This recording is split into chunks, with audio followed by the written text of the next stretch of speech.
Everyone, welcome to physics संवाद। आज का जो हमारा टॉपिक है वो है potential energy of a bar magnet.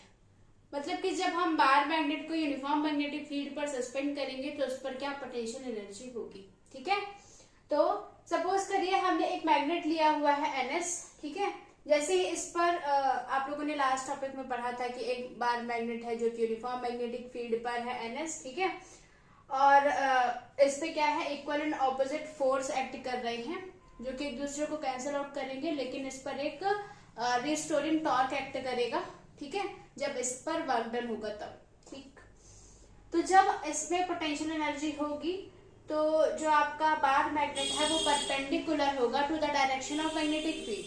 ठीक है, जब इसमें पोटेंशियल एनर्जी होगी तो जो आपका बार मैग्नेट है वो परपेंडिकुलर होगा to the direction of magnetic field. मतलब कि जिस डायरेक्शन में मैग्नेटिक फील्ड है उसके उसी डायरेक्शन में, परपेंडिकुलर डायरेक्शन में क्या होगा, आपका बार मैग्नेट होगा, जो कि इस डायग्राम में शो किया गया है। जैसे ही जो परपेंडिकुलर होगा जो कि आपकी स्टैंडर्ड पोजीशन होगी। ठीक है, पहले जो पोजीशन थी वो प्रेजेंट पोजीशन थी। जैसे ही इस पर जब ये पोटेंशियल एनर्जी पे आएगा, इस पर टॉर्क एक्ट करेगा, तो जब ये अपनी स्टैंडर्ड पोजीशन में आएगा तो ये क्या होगा, परपेंडिकुलर होगा to the direction of magnetic field. मतलब कि जिस डायरेक्शन में मैग्नेटिक फील्ड है उसमें क्या होगा, परपेंडिकुलर डायरेक्शन में होगा आपका बार मैग्नेट जो कि स्टैंडर्ड पोजीशन में होगा। ठीक है, तो कंसिडर करिए कि हमने एक बार मैग्नेट लिया हुआ है NS।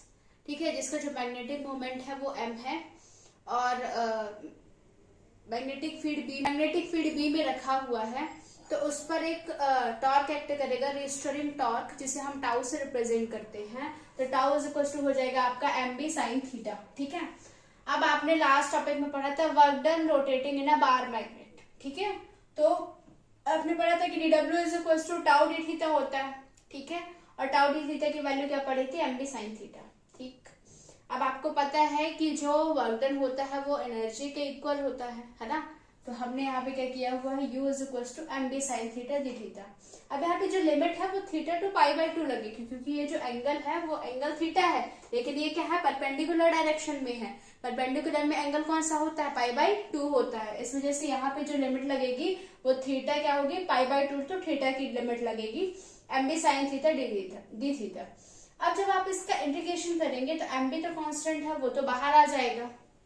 ठीक है, और क्या बचेगा आपका, minus cos theta minus sine theta का, क्योंकि क्या होता है माइनस कॉस थीटा। ठीक है, upper limit minus lower limit लगाएंगे तो minus cos theta minus cos π/2। ये माइनस और माइनस प्लस हो जाएगा, लेकिन कॉस π/2 की वैल्यू क्या होती है, 0 होती है। इस वजह से यहाँ पे क्या आएगा, माइनस MB cos थीटा। ठीक है, यदि आप इसी को पोटेंशियल एनर्जी को वेक्टर फॉर्म में लिखेंगे तो क्या हो जाएगा, U is equal to minus MB।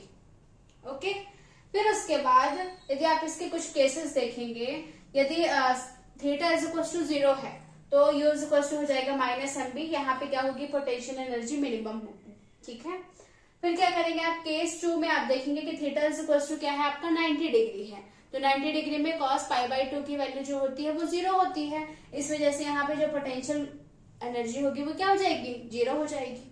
ठीक, और केस 3 क्या है आपका, जब थीटा इज इक्वल टू कितना हो, 180 हो। तो 180 में आपको पता है कि cos 180 की वैल्यू कितनी होती है, -1 होती है। तो माइनस और माइनस मिलकर प्लस कर देंगे तो यहाँ पे कितना आ जाएगा, U is equal to MB। यहाँ पे क्या होगा, सॉरी, यहाँ पे मैक्सिमम होगा आपकी पोटेंशियल एनर्जी। क्या होगी आपकी potential energy, maximum potential energy होगी। आई होप कि आपको समझ आया होगा। Thank you.